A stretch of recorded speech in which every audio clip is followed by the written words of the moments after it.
Presidente de la Comisión Estatal de Derechos Humanos aquí en Zacatecas es el doctor Arnulfo Joel Correa Chacón, quien nos distingue el día de hoy con su presencia, doctor. Qué gusto que nos están acompañando. Muy buenas noches, muy buenas noches. Acaba de dar su informe, doctor. Así es un informe de actividades de todo un periodo, de todo un año, de enero a diciembre del año 2014.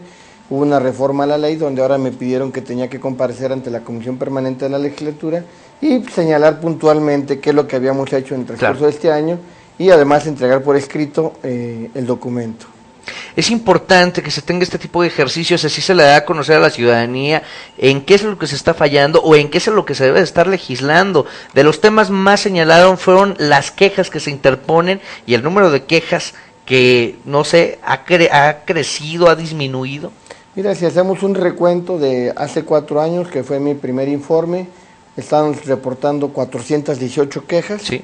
Este año cerramos con 792 quejas, entonces prácticamente a 4 años duplicamos el número de quejas. Yo creo que no es que hayan aumentado el número de violaciones de derechos humanos, sino que mejoró un poco la cultura de la denuncia. Pero considero que falta mucho más promover la cultura de la denuncia, porque violaciones a derechos humanos se dan muy frecuentemente, pero la gente no denuncia. Claro. A veces más denuncian en los medios de comunicación que con nosotros. Y a veces nosotros no nos damos ni por enterados de situaciones que se dieron, de atropellos que se dieron por parte de la autoridad. Y bueno, recordarle a la gente que nosotros estamos para cuestiones de abuso de autoridad donde se atenta contra la dignidad de la persona. Es importante señalar que pueden asistir a cualquier hora y que es sin costo alguno. Así es, nuestros servicios son totalmente gratuitos, nuestros servicios son con una simple llamada telefónica nosotros podremos acudir o bien podrán acudir a la oficina o mandar un correo electrónico, pero aquí lo importante sería bueno que tengan esa cultura de la denuncia, de acudir y señalar puntualmente a aquella autoridad que está infringiendo algún derecho. Nuevamente las instituciones de seguridad fueron las que se fueron más a la alza en las quejas. Efectivamente, en todo este año hablamos de que hubo 300 quejas donde estaba involucrada cuerpos de seguridad pública, Policía Federal, estatales, municipales, la Dirección de Tránsito y Vialidad, Protección Civil, el Ejército, la Marina y Armada de México. Pues en total sumaron 300 quejas, no he de dejar de señalar que son las policías municipales quienes más violentan los derechos humanos. Pero ¿en serio se violentan los derechos humanos? Estas quejas, yo tengo entendido, viene un proceso, que es el proceso de investigación, y además a las autoridades se les realiza una emisión de recomendación para que puedan tener a bien saber y puedan reparar sus conductas o puedan tener una reparación en la conducta de aquel elemento. En sí se vulneran los derechos por parte de la policía porque a veces vemos que son los mismos delincuentes los que van y denuncian. Mira, aquí te podría señalar que la principal voz violatoria que tuvimos es el ejercicio indebido de la función pública. Y la segunda voz violatoria más frecuente que tuvimos son detención arbitraria y lesiones. ¿Qué quiere decir? Que muchas veces hizo una detención de una persona de manera arbitraria y aún así todavía le cometieron lesiones, o bien el servidor público, en este caso el policía preventivo, hizo funciones que no son de acuerdo a su función que él tiene, pues no desarrolló otras actividades diferentes a su función que él tiene y por lo tanto está violentando los derechos humanos de un ciudadano. Cuando se le somete a una persona que se le encuentra robando en flagrancia y esta persona va y denuncia a la Comisión Estatal de Derechos Humanos, procede, aunque sea sometida por el hecho de estar robando. Mira, si es sometida, también hay criterios para decir cuándo vas a establecer un límite de fuerza, ¿no? Claro. Una persona que está robando, que lo puede someter tranquilamente, que es una persona única y que va a un grupo, pues yo creo que no lo tienes que parar a balazos. Y hubo situaciones en las que los paran a balazos, ¿no? O un altercado de tránsito que no pasaba mayores, llega la policía y aplica un cuerpo descargas eléctricas de inmovilización, mejor conocidas como las chicharras. Claro. Entonces dices, bueno, realmente era un incidente de tránsito y no en ningún lado, ninguna ley dice que ante un incidente de tránsito el castigo va a ser que te inmovilicen y te den descargas eléctricas, ¿no? Con chicharra. Entonces cometen luego muchas veces lesiones que no tienen por qué hacerlo. Efectivamente, hubo una falta administrativa. Hubo una falta administrativa por parte de un ciudadano donde hubo un incidente de tránsito. Pero esto no justifica que llegue la policía y que te dé descargas eléctricas, que te dé con la chicharra, etcétera, te ¿no? están agrediendo ahí. Claro, Ya sobrepasa el límite de las funciones. Exactamente, donde estamos hablando que sí, efectivamente, aquel infringió la ley con un acto administrativo, pero acá ya está provocando lesiones. Claro. ¿Sí? Entonces, es muy frecuente que se excedan en sus límites, en sus funciones, por los cuerpos de seguridad pública. ¿Quiénes fueron los que estuvieron más rankeados en las quejas, aparte de las instituciones de seguridad? Sí, bueno, en segundo lugar fue el sector educativo. Tuvimos 169 quejas. En el año 2014 muy sonado. En el año 2014 fueron 169 quejas. Hay que recordar que, bueno, en este año hicimos una intensa actividad para prevenir la violencia escolar. Dijéramos, toda nuestra capacitación, donde dimos una capacitación a más de 20,000 servidores públicos, pues 12,000 fueron dirigidos precisamente al sector educativo. ¿Funcionó esa campaña? Creo que disminuimos en una manera muy importante lo que es la violencia, pero no debemos de bajar la guardia.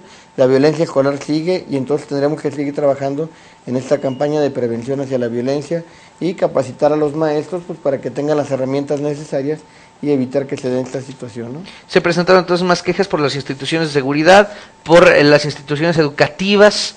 Además, algunas quejas que fueron menos constantes, pero que son de gravedad. Sí, por ejemplo, podemos decir el sector salud, que únicamente tuvimos 83 quejas, pero una de las principales voces violatorias es la negligencia médica.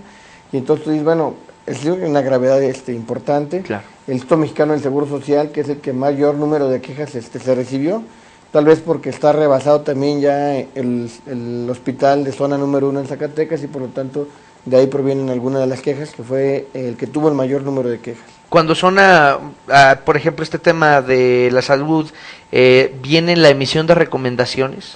Mira, efectivamente nosotros emitimos 2 recomendaciones al sector salud, específicamente al Hospital de la Mujer, donde, bueno, podemos decir que hubo alguna falla en la atención médica y que derivó incluso en la defunción de un bebé, de un recién nacido. Se emitieron 2 recomendaciones. Cuando hablamos de autoridades federales, como en este caso el IMSS y el ISSSTE, que fueron los que mayor número de quejas tuvieron, pues se canalizaron a la Comisión Nacional de los Derechos Humanos, toda vez que es competencia de ellos, por ser autoridades federales. Es importante que la gente denuncie, pero es también importante saber que esas emisiones de recomendaciones también causarán algún efecto. Le preguntaba alguna vez que nos acompañó sobre esas recomendaciones que se realizan a ayuntamientos, al sector salud, a las instituciones de seguridad, si no son atendidas.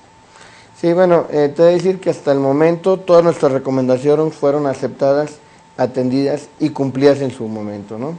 Del total de estas expedientes que nosotros ya resolvimos de este año, te podré señalar que hubo 185 servidores públicos que fueron sancionados.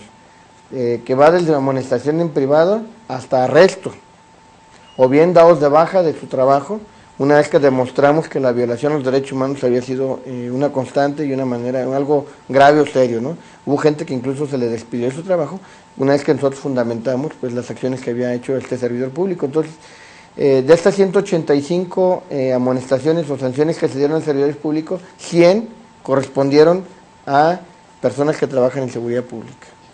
¿Ha tenido algún acercamiento con el titular de la Secretaría de Seguridad Pública por ser estos los que ocupan un mayor número de quejas? Sí, bueno, te podría decir que hay un buen acercamiento, atiende bien cualquier solicitud de información, el general Pinto. Hay que reconocer que el secretario de Seguridad Pública ha estado muy al pendiente de las quejas que se dan en derechos humanos, pero yo cuando te hablo del sector seguridad pública te incluyo pues cuerpos policíacos municipales, que es donde tenemos el mayor problema. O sea, las policías municipales al interior del estado son las que mayor problema dan. ¿Hay algún control sobre la seguridad privada? Fíjate que este es un tema interesante incluso porque en un momento dado ellos se tornan autoridad, aunque sean privados, pero ellos se tornan autoridad al momento de que están haciendo las funciones. Sí, tuvimos un caso muy señalado, por ejemplo en el estadio Francisco Villa, donde detuvieron a una menor de edad y donde estaba involucrada pues los cuerpos de seguridad privada.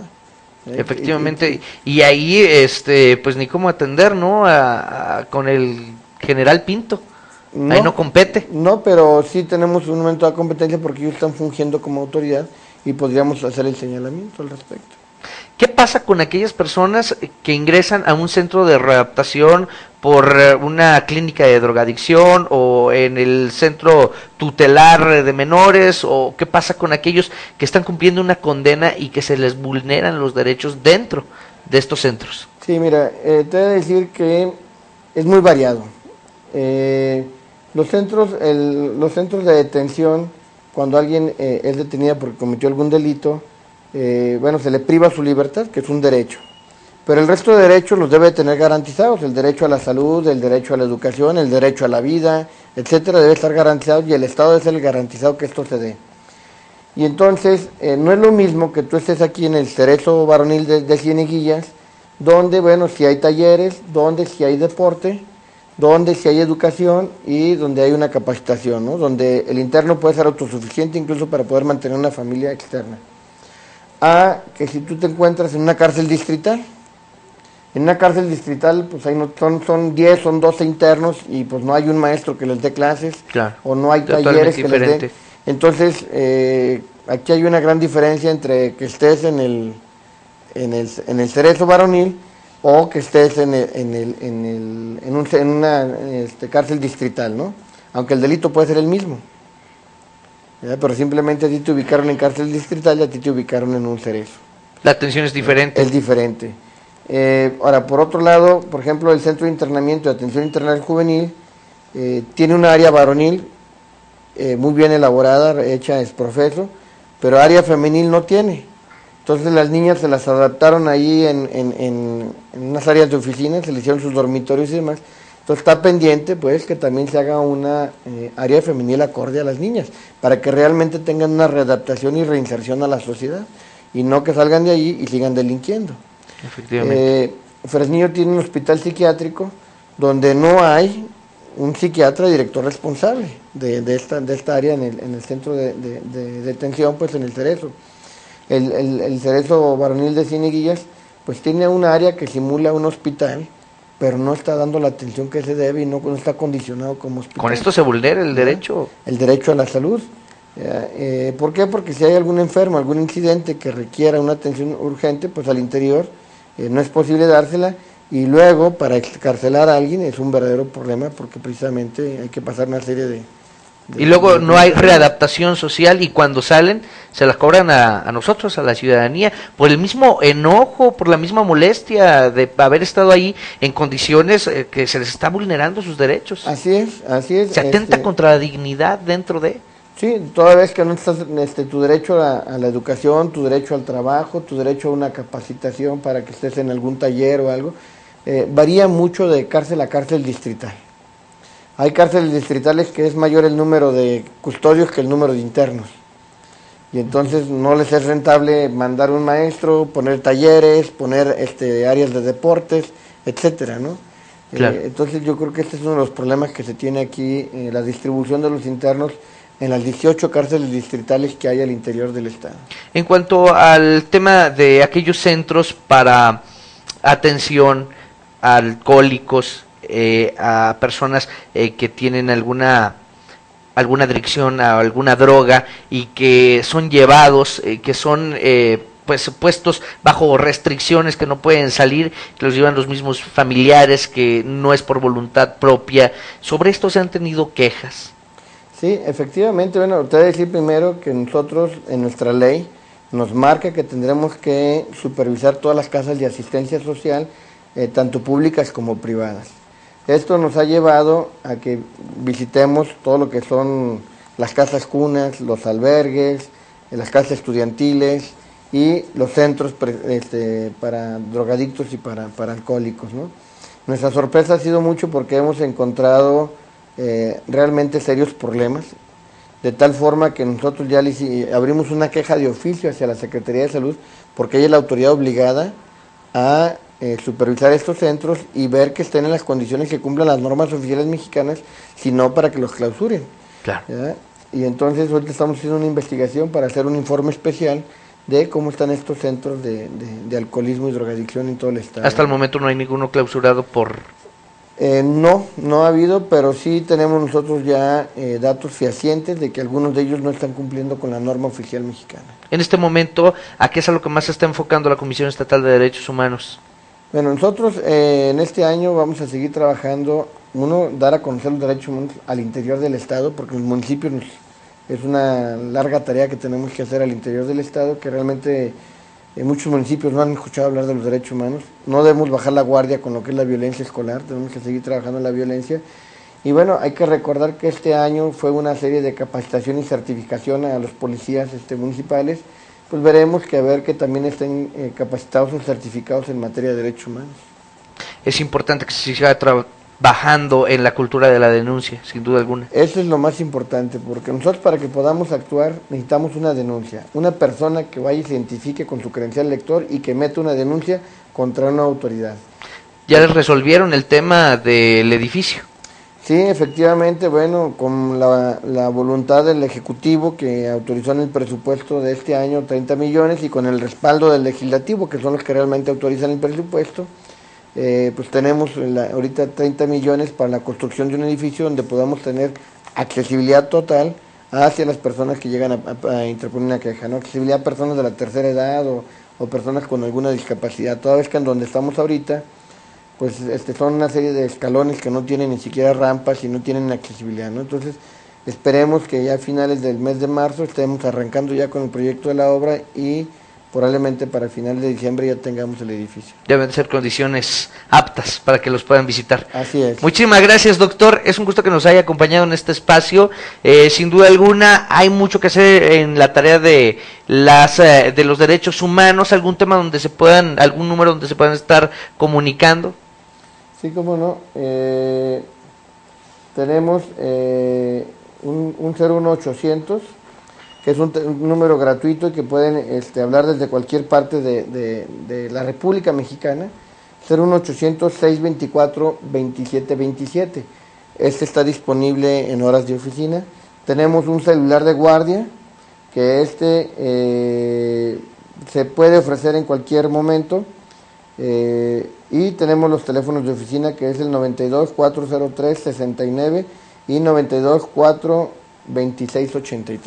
Para que se comuniquen, hay que estar siempre a la orden. Muchísimas gracias, doctor. Al contrario. Es un momento que despidamos en el noticiero, le toca despedir con nosotros. Señores, el doctor Arnulfo Joel Correa Chacón, titular de la Comisión Estatal de Derechos Humanos, quien la preside aquí en Zacatecas, y es momento de retirarnos. Mi nombre es José Manuel Sánchez, nos vemos el día de mañana en punto de las 8:30 de la mañana. Hasta luego.